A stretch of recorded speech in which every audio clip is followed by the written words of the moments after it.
ಕಾಲ ಕಳೆದಂತೆ ನೀವು ಕಲಿಯುವ ಸುವರ್ಣ ವಿಷಯಗಳು. ನಿಮ್ಮ ಸ್ನೇಹಿತರು ಎಷ್ಟೇ ಆತ್ಮೀಯರಾಗಿದ್ದರೂ ಕಾಲ ಕಳೆದಂತೆ ಕಣ್ಮರೆಯಾಗುತ್ತಾರೆ. ಈ ಇಡೀ ಜಗತ್ತಿನಲ್ಲಿ ಅತ್ಯಂತ ಮುಖ್ಯವಾದ ಸಂಬಂಧವೆಂದರೆ ನಿಮ್ಮೊಂದಿಗೆ ನೀವು ಹೊಂದಿರುವ ಏಕೈಕ ಸಂಬಂಧ. ಯಾರು ನಿಮ್ಮ ಕಠಿಣ ಪರಿಶ್ರಮದ ಬಗ್ಗೆ ಕಾಳಜಿ ವಹಿಸುವುದಿಲ್ಲ, ಅವರು ಫಲಿತಾಂಶವನ್ನು ಮಾತ್ರ ನೋಡುತ್ತಾರೆ. ದುಃಖ ಮತ್ತು ವೈಫಲ್ಯಗಳು ಜೀವನದ ಒಂದು ಭಾಗ. ಮನೆಯಂತಹ ಸ್ಥಳವಿಲ್ಲ. ಕುಟುಂಬ ಮತ್ತು ಹಣವು ಅತ್ಯಂತ ಮುಖ್ಯ. ನಿಮ್ಮ ಜೀವನವನ್ನು ಬದಲಾಯಿಸುವ 7 ಆಳವಾದ ಸಾಲುಗಳು. ಸುಂದರವಾದ ಉಡುಗೆ ವ್ಯಕ್ತಿತ್ವವನ್ನು ಬದಲಾಯಿಸಬಹುದು, ಆದರೆ ಸುಂದರವಾದ ನಡವಳಿಕೆಯು ಜೀವನವನ್ನು ಬದಲಾಯಿಸಬಹುದು. ನಿಮ್ಮ ವೃತ್ತಿ ಜೀವನದ ಮೇಲೆ ಕೇಂದ್ರೀಕರಿಸಿ, ಗೊಂದಲಗಳ ಮೇಲೆ ಅಲ್ಲ. ನಿಮ್ಮ ಪೋಷಕರು ನಿಮ್ಮ ಯಶಸ್ಸಿಗಾಗಿ ಕಾಯುತ್ತಿದ್ದಾರೆ. ನಿಮ್ಮ ಬಗ್ಗೆ ಕಾಳಜಿ ವಹಿಸುವ ವ್ಯಕ್ತಿಯನ್ನು ಎಂದಿಗೂ ನಿರ್ಲಕ್ಷಿಸಬೇಡಿ, ಏಕೆಂದರೆ ಒಂದು ದಿನ ನೀವು ಕಲ್ಲುಗಳನ್ನು ಸಂಗ್ರಹಿಸುವಲ್ಲಿ ನಿರತರಾಗಿದ್ದಾಗ ನೀವು ವಜ್ರವನ್ನು ಕಳೆದುಕೊಂಡಿದ್ದೀರಿ ಎಂದು ನಿಮಗೆ ಅರಿವಾಗುತ್ತದೆ. ನಕಾರಾತ್ಮಕ ಜನರನ್ನು ಅಳಿಸಿ, ನಿಮ್ಮ ಹಿಂದಿನದನ್ನು ಮರೆತು ಬಿಡಿ, ನಿಮ್ಮ ತಪ್ಪನ್ನು ಸ್ವೀಕರಿಸಿ ಮತ್ತು ನಿಮ್ಮ ಜೀವನವನ್ನು ಮರುಪ್ರಾರಂಭಿಸಿ.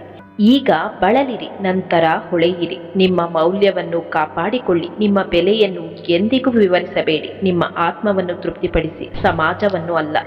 ಮೌನವು ಅತ್ಯಂತ ಮಾರಕ ಉತ್ತರವಾಗಿದೆ. ಅದು ಇನ್ನೊಬ್ಬ ವ್ಯಕ್ತಿಯನ್ನು ತಮ್ಮದೇ ಆದ ತಪ್ಪನ್ನು ಕೇಳುವಂತೆ ಮಾಡುತ್ತೆ. ಜನರು ದಯೆಗಿಂತ ದೂರವನ್ನು ಹೆಚ್ಚು ಗೌರವಿಸುತ್ತಾರೆ. ಅವರು ನಿಮ್ಮನ್ನು ಒಮ್ಮೆ ನಿರ್ಲಕ್ಷಿಸಿದರೆ ಅವರು ನಿಮ್ಮನ್ನು 2ನೇ ಬಾರಿಯೂ ಬದಲಾಯಿಸಬಹುದು.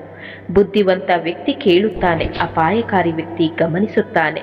ಎಲ್ಲರೂ ಬಿಟ್ಟು ಸುಮ್ಮನಾಗುವುದಿಲ್ಲ, ನೀವು ವಿಫಲರಾಗಲು ಕಾಯುತ್ತಾರೆ. ಜನರು ಬದಲಾಗುವುದಿಲ್ಲ, ಅವರು ತಮ್ಮ ನಿಜವಾದ ಆವೃತ್ತಿಯನ್ನು ಮಾತ್ರ ಮರೆಮಾಡುತ್ತಾರೆ. ಪ್ರತಿಕ್ರಿಯೆಗಳನ್ನು ನಿಯಂತ್ರಿಸುವವನು ಸಂಬಂಧವನ್ನು ನಿಯಂತ್ರಿಸುತ್ತಾನೆ. ಮಾನಸಿಕವಾಗಿ ಅಚಲರಾಗುವುದು ಹೇಗೆ? ಪ್ರತಿಕ್ರಿಯೆಗಳನ್ನು ನಿಯಂತ್ರಿಸಿ. ಮೌನವು ವಾದಗಳನ್ನು ಗೆಲ್ಲುತ್ತದೆ.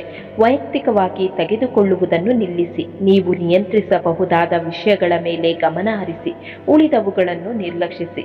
ಪ್ರತಿದಿನ ಭಾವನಾತ್ಮಕ ಶಿಸ್ತನ್ನು ಬೆಳೆಸಿಕೊಳ್ಳಿ. ತಾತ್ಕಾಲಿಕ ಭಾವನೆಗಳು ಶಾಶ್ವತ ಗುರಿಗಳನ್ನು ಹಾಳು ಮಾಡಲು ಬಿಡಬೇಡಿ. ಗೊಂದಲದಲ್ಲಿ ಶಾಂತವಾಗಿರಲು ಕಲಿಯಿರಿ. ನಿಧಿಯಂತೆ ನಿಮ್ಮ ಶಾಂತಿಯನ್ನು ರಕ್ಷಿಸಿ. ತರ್ಕದ ಆಧಾರದ ಮೇಲೆ ನಿರ್ಧಾರಗಳನ್ನು ತೆಗೆದುಕೊಳ್ಳಿ, ಭಯದಿಂದಲ್ಲ.